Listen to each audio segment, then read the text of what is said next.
சின்னலேருந்து பெரியவங்க வரைக்கும் எல்லாருக்கும் பிடித்த முட்டை சாதம் எப்படி செய்கிறதுன்னு இன்றைக்கி பார்க்க போகிறோம். Welcome to J home foods. இது செய்கிறதுக்கு முதல்ல ஒரு கடாயில் எண்ணெய் ஊற்றிக்கணும். எண்ணெய் ஊற்றிட்டு நான் இங்கே ஒரு முட்டை ஊற்றிருக்கேன். 2 முட்டை வேணும்னாலும் ஊற்றிக்கலாம். ஒரு முட்டை ஊற்றிட்டு தேவையான அளவு உப்பு சேர்த்துக்கோங்க. உப்பு சேர்த்துட்டு கொஞ்சமாக மஞ்சத்தூள் சேர்த்துக்கலாம். மஞ்சத்தூள் சேர்த்துட்டு அதை நல்லா வெந்து வர வரைக்கும் கலாரினே இருங்க. ஒரு நிமிஷம் 2 நிமிஷத்தில் நல்லா வெந்து வந்துடும். இந்த மாதிரி பொடிமாஸ் கன்சிஸ்டன்சி வெந்து வந்தோடனே தனியாக எடுத்து வச்சுக்கோங்க. இப்போது முட்டை சாதம் தாளிக்கிறதுக்கு அதே கடாயில் கொஞ்சமாக எண்ணெய் ஊற்றிக்கலாம். எண்ணெய் ஊற்றிட்டு அதில் கொஞ்சமாக சோம்பு, 2 பட்டை, 2 லவங்கம், ஒரு அன்னாச்சி பூ இதெல்லாம் சேர்த்து நல்லா பொரிஞ்சு வர வரைக்கும் வெயிட் பண்ணலாம். நல்லா பொரிஞ்சு வரட்டும். நல்லா பொரிஞ்சு வந்தோடனே அதில் ஒரு பிரிஞ்சி இலை சேர்த்துக்கலாம். அது சேர்த்து நல்லா நறுமணமாக இருக்கும். இப்போது நம்ம கட் பண்ணி வச்ச பூண்டையும் வெங்காயத்தையும் சேர்த்துக்க போகிறோம். சேர்த்து நல்லா வதக்க போகிறோம். நல்லா பொன்னிறமாக வர வரைக்கும் வதக்கலாம். கூட கொஞ்சம் கருவேப்பிலை சேர்த்துக்கிறோம். நல்லா பொன்னிறமாக வந்தோடனே கொஞ்சம் கட் பண்ணி வச்ச தக்காளி சேர்த்துக்கலாம். தக்காளி சேர்த்து நல்லா வதக்கலாம். தக்காளியும் நல்லா பொன்னிறமாக வதங்கட்டும்.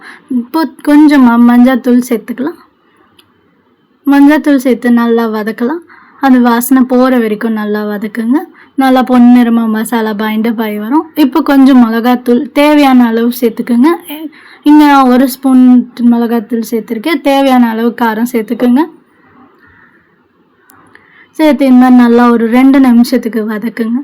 2 நிமிஷத்தில் நல்லா வதங்கி மசாலா நல்லா வாசனை எல்லாம் போயிட்டுருக்கும்.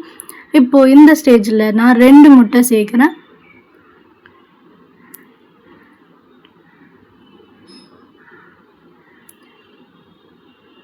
2 முட்டை சேர்த்துட்டு அதில் கொஞ்சம் தேவையான அளவு உப்பு, கொஞ்சமாக மஞ்சத்தூள் சேர்த்து நல்லா இந்த மாதிரி மிக்ஸ் பண்ணி விடுங்க.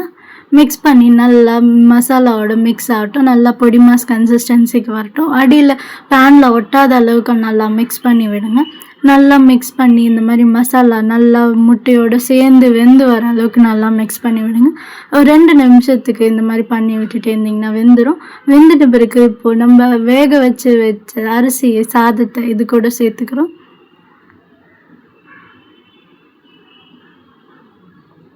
சாதம் தேவையான அளவு சேர்த்துக்கோங்க. இங்கே நான் 2 கப் ஆஃப் ரைஸ் சேர்க்குறேன். ரைஸ் சேர்த்துட்டு அது மேலே கொஞ்சமாக பெப்பர் தூள் சேர்த்துக்கலாம். இப்போ உப்பு கம்மியாக இருந்தால் உப்பு கொஞ்சம் சேர்த்துக்கலாம். சேர்த்துட்டு நல்லா இந்த மாதிரி மிக்ஸ் பண்ணி கொடுத்துங்க. நல்லா மசாலா கூட சேர்ந்து நல்லா மிக்ஸ் ஆகணும் ரைஸு. அப்போ தான் முட்டை சாதம் நல்லா வரும். அந்த மாதிரி நல்லா மிக்ஸ் பண்ணி கொடுத்துட்டே இருந்திங்கன்னா முட்டை சாதம் இந்த மாதிரி 2 நிமிஷத்தில் ரெடி ஆகிடும். இப்போ நம்ம முதல்ல ஊற்றி வச்ச முட்டை பொடி மாசி இதோடு சேர்த்துக்கலாம். இதோடு சேர்த்து நல்லா அதையும் மிக்ஸ் பண்ணி விடலாம்.